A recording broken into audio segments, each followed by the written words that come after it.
Hello friends, welcome back to my channel സിംനാസ് football. അപ്പോഴിത് ഇന്ന് ഞാൻ വന്നിട്ടുള്ളത് നമ്മുടെ ചായക്കടകളിലൊക്കെ ചില്ലുകൂടുകളിൽ ഇട്ട് വയ്ക്കുന്ന നല്ല പൊരിച്ച പത്തിരിയുടെ റെസിപ്പി ആയിട്ടാണ്. നല്ല ടേസ്റ്റാണ് കേട്ടോ കഴിക്കാനായിട്ട്. ഇത് നമുക്ക് വൈകുന്നേരങ്ങളിൽ ചായയുടെ കൂടെ വെറുതെ കഴിക്കാം. അതല്ലാന്നുണ്ടെങ്കിൽ രാവിലെ ബ്രേക്ക്ഫാസ്റ്റ്, അതല്ല ഡിന്നറിൻ്റെ കൂടെ എന്തെങ്കിലും കറിയൊക്കെ ഉണ്ടെങ്കിൽ അങ്ങനെ കഴിക്കാം കേട്ടോ. നല്ല ടേസ്റ്റാണ് കഴിക്കാനായിട്ട്. പുറമെ നല്ല ക്രിസ്പിയും അതുപോലെ ആകും നല്ല സോഫ്റ്റും ആയിട്ടുള്ള നല്ല പൊരിച്ച പത്തിരിയുടെ റെസിപ്പി ആയിട്ടാണ് ഞാനിന്ന് വന്നിട്ടുള്ളത്. അപ്പോൾ എല്ലാവരും ഒന്ന് കണ്ടു നോക്കുക. ഇഷ്ടപ്പെട്ടാൽ തീർച്ചയായിട്ടും ട്രൈ ചെയ്ത് നോക്കുക. എന്നിട്ട് നിങ്ങളുടെ അഭിപ്രായങ്ങൾ കമൻറ്റ് ബോക്സിലൊന്ന് അറിയിക്കുക കേട്ടോ. അതുപോലെ ചാനലിൻ്റെ വീഡിയോസൊക്കെ ആദ്യമായിട്ട് ആരെങ്കിലും കാണുകയാണെന്നുണ്ടെങ്കിൽ സബ്സ്ക്രൈബ് ചെയ്യുക. അപ്പോൾ നമുക്ക് പെട്ടെന്ന് തന്നെ ഈ ചായക്കടകളിൽ ചില്ലുകൂടിലെ പൊരിച്ച പത്തിരി എങ്ങനെയാണ് റെഡിയാക്കും നോക്കാം. അപ്പോൾ പത്തിരി റെഡിയാക്കാനായിട്ട് ഞാൻ ഈ ഒരു ഗ്ലാസ്സിൽ നിറയെ അരിപ്പൊടി എടുത്തിട്ടുണ്ട്. അപ്പോൾ അരിപ്പൊടി എന്ന് പറയുമ്പോൾ ഒരിക്കലും തരികളുള്ള പൊടി എടുക്കാനായിട്ട് പാടില്ല. നമ്മൾ ഈ അപ്പം, ഇടിയപ്പം ഒക്കെ ചുടാൻ ഉപയോഗിക്കുന്ന ഏറ്റവും നൈസായിട്ടുള്ള പൊടി വേണം എടുക്കാനായിട്ട്. അപ്പോൾ നിങ്ങളൊരു കാര്യം മാത്രം ശ്രദ്ധിച്ചാൽ മതി. നിങ്ങൾ ഏത് കപ്പിലാണോ അല്ലാന്നുണ്ടെങ്കിൽ ഗ്ലാസ്സിലാണോ പൊടി അളന്നെടുക്കുന്നത്, അതേ സെയിം ഗ്ലാസ്സിൽ അല്ലെങ്കിൽ അതേ സെയിം കപ്പിലായിരിക്കണം ഈ പൊടിക്ക് ആവശ്യമായിട്ടുള്ള വെള്ളം അളന്നെടുക്കാനായിട്ട് കേട്ടോ. അപ്പോൾ ഒരു കപ്പ് അരിപ്പൊടിക്ക് 1.5 കപ്പ് വെള്ളമാണ് വേണ്ടത്. അത് ഞാൻ വഴിയെ കാണിച്ചു തരാം. അപ്പോൾ ഇത് ഒരു ഗ്ലാസ് അരിപ്പൊടിയാണ് നമുക്ക് ഈ പത്തിരിക്ക് പ്രധാനമായിട്ട് വേണ്ടത്.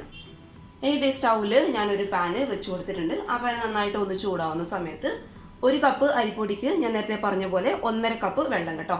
അപ്പോൾ ഇത് സെയിം ഗ്ലാസ്സിൽ 1.5 കപ്പോളം വെള്ളം നമുക്കിത് ഈ ഒരു പാനിലോട്ട് അങ്ങനെ ഒഴിച്ചെടുക്കാം. അപ്പോൾ ഒരു ഗ്ലാസ് ഒഴിച്ചു കൊടുത്തിട്ടുണ്ട്. ഇത് അടുത്ത 1/2 ഗ്ലാസും കൂടി നമുക്കിതിലോട്ട് അങ്ങോട്ട് ഒഴിച്ചു കൊടുക്കാം. ഇനി ഇത് വെള്ളം ഒന്ന് തിളച്ച് തുടങ്ങുന്ന ആ ഒരു സമയത്ത് നമുക്ക് ഈ പത്തിരിക്ക് ആവശ്യമായിട്ടുള്ള ഉപ്പ് ഈ ഒരു വെള്ളത്തിൽ തന്നെ അങ്ങോട്ട് ഇട്ട് കൊടുക്കാം. ഇനി ഇത് ഈ ഒരു സമയത്ത് തന്നെ നമ്മുടെ പത്തിരി നന്നായിട്ട് സോഫ്റ്റ് ആയിട്ട് കിട്ടാൻ വേണ്ടിയിട്ട് 1 ടീസ്പൂണോളം പശു നെയ്യ്, അതായത് സാധാരണ നെയ്യ് ഞാൻ ഇതിലോട്ട് ചേർത്ത് കൊടുക്കുന്നുണ്ട്. അപ്പോൾ ഈ ഒരു നെയ്യുടെ ടേസ്റ്റ്, ആ ഒരു ഫ്ലേവർ ഇഷ്ടമില്ല എന്നുണ്ടെങ്കിൽ ഇതേ സെയിം ക്വാണ്ടിറ്റിയിൽ തന്നെ ഓയിലും അതുപോലെ വെളിച്ചെണ്ണയൊക്കെ നിങ്ങൾക്ക് ഉപയോഗിക്കാം കേട്ടോ. പക്ഷേ എന്തുകൊണ്ടും കൂടുതൽ ടേസ്റ്റും ആ ഒരു സോഫ്റ്റ്നെസ്സും കൂടുതൽ കൊടുക്കുന്നത് നെയ്യ് തന്നെയാണ് കേട്ടോ. അപ്പോൾ നെയ്യ് ഇഷ്ടമാണെന്നുണ്ടെങ്കിൽ നെയ്യ് തന്നെ ഒഴിച്ചു കൊടുത്തോളൂ. ഒഴിച്ചു കൊടുത്താൽ വെള്ളമൊക്കെ നന്നായിട്ട് തിളയ്ക്കുന്നുണ്ട്. ഇനി ഈ ഒരു സമയത്ത് നമുക്ക് പൊടി ഇട്ട് കൊടുക്കാം. അപ്പോൾ പൊടി ഇട്ട് കൊടുക്കുന്നതിന് മുന്നേ നിങ്ങളൊരു കാര്യം ചെയ്യുക, സ്റ്റൗ പതുക്കെ ലോ ഫ്ലെയിമിലോട്ട് മാറ്റി കുറച്ചായിട്ട് പൊടി ഇതിലോട്ട് അങ്ങോട്ട് ഇട്ട് കൊടുക്കുക. അപ്പോൾ ഇട്ട് കൊടുക്കുന്ന ആ ഒരു വശം തന്നെ നന്നായിട്ട് അങ്ങോട്ട് 1 സ്പൂൺ വെച്ചിട്ട് മിക്സ് ചെയ്ത് കൊടുക്കുക കേട്ടോ. അപ്പോൾ ഞാനിത് മുഴുവനായിട്ട് അങ്ങോട്ട് ഇട്ട് കൊടുക്കുകയാണ്.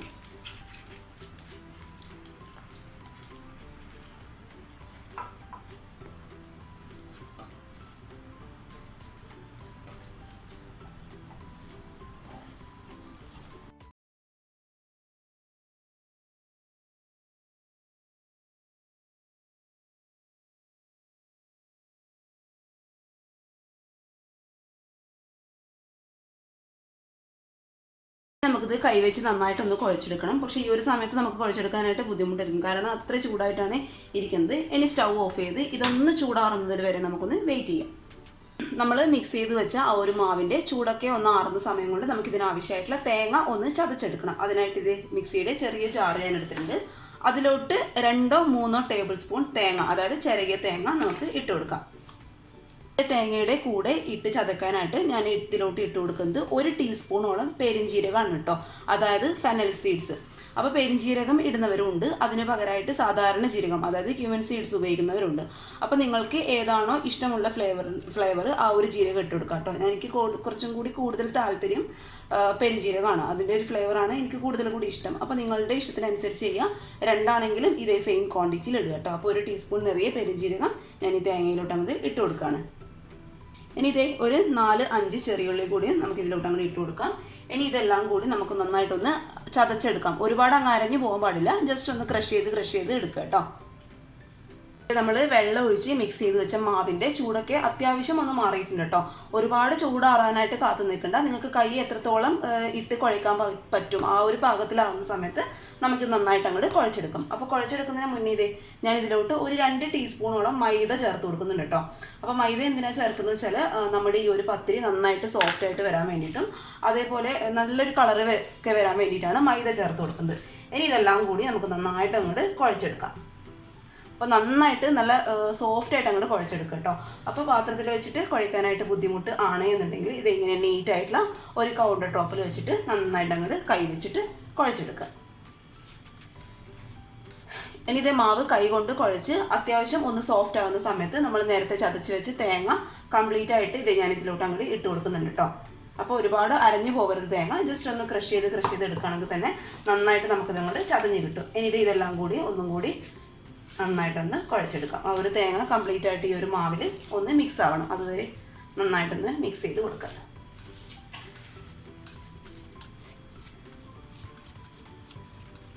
ഇനി ഈ ഒരു സമയത്ത് തന്നെ ഞാൻ ഈ മാവിലോട്ട് ചേർത്ത് കൊടുക്കാൻ പോകുന്നത് ഒരു 1/4 ടീസ്പൂണോളം കരിഞ്ജീരകമാണ് കേട്ടോ. അപ്പോൾ അത് നമുക്ക് നമ്മുടെ ഈ ഒരു പത്തിരിക്ക് നല്ലൊരു ഫ്ലേവർ കൊടുക്കും. ഇനി അതെല്ലാം കൂടി മിക്സ് ചെയ്ത് ഒന്നും കൂടി നമുക്ക് കൈ വെച്ചിട്ട് കുഴച്ചെടുക്കാം. അപ്പോൾ ഇത് എത്രത്തോളം കുഴച്ചെടുക്കുന്നോ അത്രത്തോളം നമ്മുടെ ഈ ഒരു പത്തിരി നന്നായിട്ട് സോഫ്റ്റ് ആയിട്ട് വരത്തേ ഉള്ളൂ. അതുകൊണ്ടാണ് കൗണ്ടർ ടോപ്പിൽ വെച്ചിട്ട് ഞാൻ നന്നായിട്ട് അങ്ങോട്ട് കുഴച്ചെടുക്കുന്നത്. പാത്രത്തിൽ വെച്ചിട്ട് കുഴച്ചെടുക്കുകയാണെങ്കിൽ ഇത്ര ഒരു കുഴച്ചെടുക്കുന്നതിൽ ആ ഒരു പെർഫെക്ഷൻ കിട്ടില്ല. നല്ല നീറ്റായിട്ടുള്ള ഒരു കൗണ്ടർ ടോപ്പ് ഉണ്ടെങ്കിൽ തന്നെ നന്നായിട്ട് നമുക്കത് കുഴച്ചെടുക്കാം.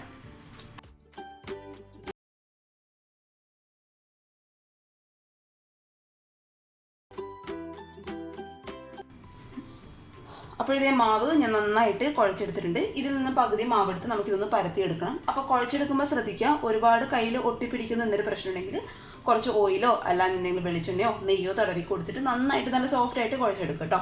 എന്നിട്ട് ഞാൻ കൗണ്ടർ ടോപ്പിൽ വെച്ചിട്ട് തന്നെയാണ് പരത്തിയെടുക്കാനായിട്ട് പോകുന്നത്. അപ്പോൾ പരത്തിയെടുക്കുന്നതിന് മുന്നേ കൗണ്ടർ ടോപ്പിൽ കുറച്ച് എണ്ണ തടവി കൊടുക്കുകയാണെങ്കിൽ പെട്ടെന്ന് നമുക്കങ്ങോട്ട് പരത്തിയെടുക്കാനാവും. നമുക്കിതങ്ങോട്ട് പരത്തിയെടുക്കാം. അപ്പോൾ പരത്തിയെടുക്കുമ്പോൾ ശ്രദ്ധിക്കുക, ഒരുപാട് അങ്ങോട്ട് തിന്നായി പോകാൻ പാടില്ല. ഇച്ചിരി കട്ടി വേണം നമ്മുടെ മാവിന് കേട്ടോ. പത്തിരി എന്ന് പറയുമ്പോൾ ഇച്ചിരി കട്ടിയിലാണ് ഇരിക്കുക, അതുകൊണ്ട് കട്ടിയിൽ തന്നെ നമുക്കങ്ങോട്ട് പരത്തി കൊടുക്കാം. ഞാൻ അത്യാവശ്യം കട്ടിയിൽ പരത്തിയെടുത്തിട്ടുണ്ട്. ഇനി നമുക്കിത് ഇങ്ങനെയുള്ളൊരു റൗണ്ട് ആയിട്ടുള്ള ഒരു പാത്രം വെച്ചിട്ട് ഇതൊന്ന് കട്ട് ചെയ്ത് കൊടുക്കാം കേട്ടോ. അപ്പോൾ പെർഫെക്റ്റ് ആയിട്ട് റൗണ്ട് ഷേപ്പിൽ നമുക്ക് പത്തിരി കിട്ടും.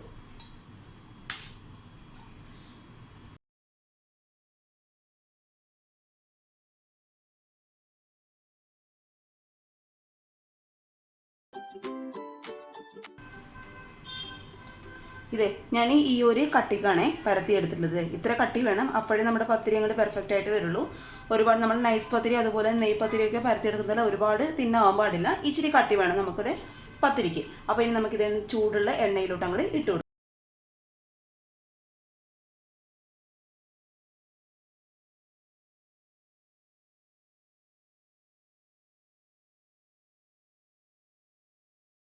എണ്ണ നന്നായിട്ട് ചൂടാവുന്ന സമയത്ത് പതുക്കെ മീഡിയം ഫ്ലെയിമിലോട്ട് സ്റ്റൗ മാറ്റി നമുക്ക് പരത്തി വെച്ച പത്തിരി ഓരോന്നായിട്ട് ഇതിലോട്ട് അങ്ങോട്ട് ഇട്ട് കൊടുക്കാം.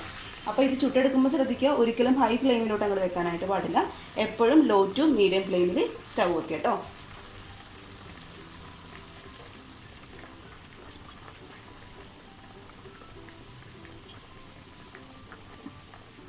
അപ്പോൾ തീ എന്ന് പറയുന്നത് ഒരിക്കലും ഹൈ ഫ്ലെയിമിലോട്ട് വെക്കാനായിട്ട് പാടില്ല. കാരണം ഇതിത്തിരി കട്ടിയുള്ള മാവാണ്, അതുകൊണ്ട് ഉള്ളൊക്കെ വെന്ത് കിട്ടാനായിട്ട് കുറച്ച് ടൈം എടുക്കും. അതുകൊണ്ട് ലോ ടു മീഡിയം ഫ്ലെയിമിൽ മാത്രമേ തീ വെക്കാനായിട്ട് പാടുള്ളൂ. പിന്നെ ഈ ഒരു സ്നാക്ക്, അതായത് ഈ ഒരു പത്തിരി എന്ന് പറയുന്നത് ഒരിക്കലും നെയ് പത്തിരി പോലെ പൊങ്ങി വരില്ല കേട്ടോ. ഇത് ഈ ഒരു ഷേപ്പിലാണ് ഉണ്ടാവുക, ഇത്രയേ ആവും കേട്ടോ. കാരണം നമ്മളിത് കട്ടിയിലാണ് പരത്തിയെടുക്കുന്നത്. അറിയാലോ പത്തിരി എന്ന് വെച്ച് കഴിഞ്ഞാൽ നമ്മൾ പണ്ട് കാലങ്ങളിൽ ഇപ്പോഴുണ്ടോയെന്ന് അറിയില്ല കേട്ടോ. പണ്ട് കാലങ്ങളിൽ ചായക്കടയിലൊക്കെ ചില്ലുകൂടുകളിലൊക്കെ ഇട്ട് വയ്ക്കുന്നതായിട്ട് കണ്ടിട്ടുണ്ട്. അപ്പോൾ ഇപ്പോഴുണ്ടോയെന്ന് എനിക്ക് കറക്റ്റായിട്ട് അറിയില്ല കേട്ടോ. അപ്പോൾ നമുക്കിത് ഈ ഒരു കളറൊക്കെ ആവുന്ന സമയത്ത് നന്നായിട്ട് മുരിഞ്ഞ് വരുന്ന സമയത്ത് നമുക്കിത് പതുക്കെ മറ്റൊരു പ്ലേറ്റിലോട്ട് അങ്ങോട്ട് മാറ്റി കൊടുക്കാം. ഇനി ഇത് ഓരോന്നോരോന്നായിട്ട് നമുക്ക് പതുക്കെ അങ്ങോട്ട് ഫ്രൈ ചെയ്തെടുക്കാം.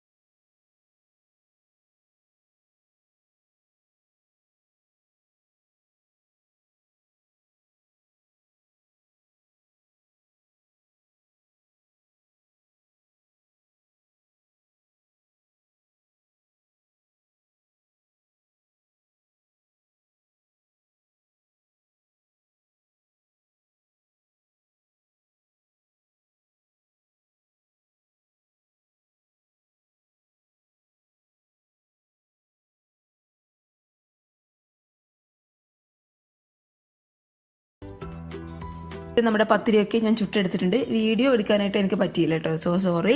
അപ്പോൾ ഫോട്ടോ കണ്ടിട്ട് എല്ലാവരും ഒന്ന് ട്രൈ ചെയ്ത് നോക്കുക. നല്ല ടേസ്റ്റാണ് കേട്ടോ കഴിക്കാനായിട്ട്. പുറമെ നല്ല ക്രിസ്പിയും അതുപോലെ അകം നല്ല ഉള്ളിൽ നല്ല സോഫ്റ്റ് ആയിട്ടുള്ള നല്ല പൊരിച്ച പത്തിരിയുടെ റെസിപ്പി ആട്ടോ.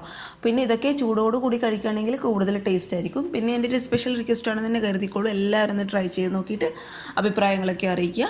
അതുപോലെ ചാനലിൻ്റെ വീഡിയോസൊക്കെ ആദ്യമായിട്ട് ആരെങ്കിലും കാണുകയാണെങ്കിൽ സബ്സ്ക്രൈബ് ചെയ്യുക. പിന്നെ ഈ പൊരിച്ച പത്തിരിയുടെ റെസിപ്പി ഇഷ്ടപ്പെട്ടാൽ വീഡിയോ ലൈക്ക് കൂടി ചെയ്തേക്ക് കേട്ടോ. അപ്പോൾ നാളെ ഒരു നല്ല വീഡിയോ ആയിട്ട് കാണുമ്പോൾ thank you for watching Simna's food world. By.